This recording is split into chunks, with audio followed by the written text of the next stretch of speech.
Moorhead's most famous Viking ship could have been destined for failure, but instead it became an icon. 40 years ago this summer, Robert Asp's Hjemkomst ship journeyed to Norway and into the history books. Welcome to this week's Back Then with Tracy Briggs. I am Tracy Briggs.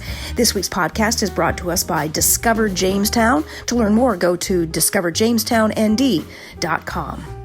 No doubt, Robert Bob Asp had his critics. What is he doing out there? Why is he wasting his time? That'll never make it. That was a huge wooden Viking ship that Asp started building in the early 1970s with the eventual dream of sailing it all the way to Norway. Now, some 50 years after construction began and 40 years after the overseas voyage ended, it's very clear Asp was not wasting his time. He was making history. The dream begins. While recovering from a broken leg in 1971, Asp, a Moorhead Public Schools counselor, began serious research on how to build an authentic Viking ship, a lifelong dream of his to reconnect with his ancestral home.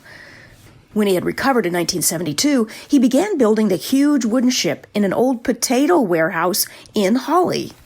Asp's wife, Rose, told WDAY-TV in a 1982 documentary, the plan was for him to build this Viking ship, and his brother Bjarne's family and our family would quietly sail it to Norway ourselves.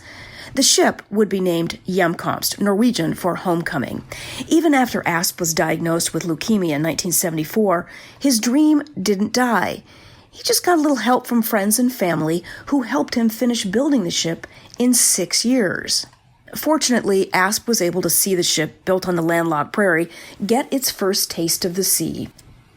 In July 1980, the ship was towed from Holly to Duluth, where the crew, which included 4 of Asp's children, began training for its overseas voyage to Norway. Asp took his last trip on the dream ship in September, before dying on December 27th. His family and friends were committed to finishing the journey for him. But they were met with plenty of skeptics. Ed Drill, a Lake Superior mariner, said he feared for their safety and didn't think they'd even make it past the Great Lakes. He said, I don't think they had the experience with Lake Superior that some of us have seen and the boats that have gone down. Even so, the crew wasn't deterred. Crew member Bjorn Holtet said, people might say we're crazy, but we're not. We're adventurous. It turns out that old mariner had a point. The ship's voyage through the Great Lakes, particularly the first 7 days on Superior, proved to be what crew members later called the most difficult challenge of the entire voyage. Constant cold, wet conditions, sailing directly into the wind.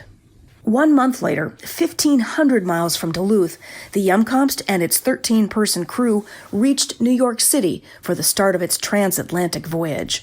The crew admitted they were nervous, particularly after one crew member decided to end his voyage there out of responsibility for his family. The crew was now down to 12. There was something in my stomach leaving New York. The ocean is big and could be cruel to us, said Holtet, who reflected the crew's anxiety over the trip. When the ship left New York City, it was almost like saying goodbye to Bob all over again, said Rose. 5 days out of New York, far away from the cheering crowds and happy send-off, the Hjemkomst and its already weather-worn crew would face another challenge, a tropical storm.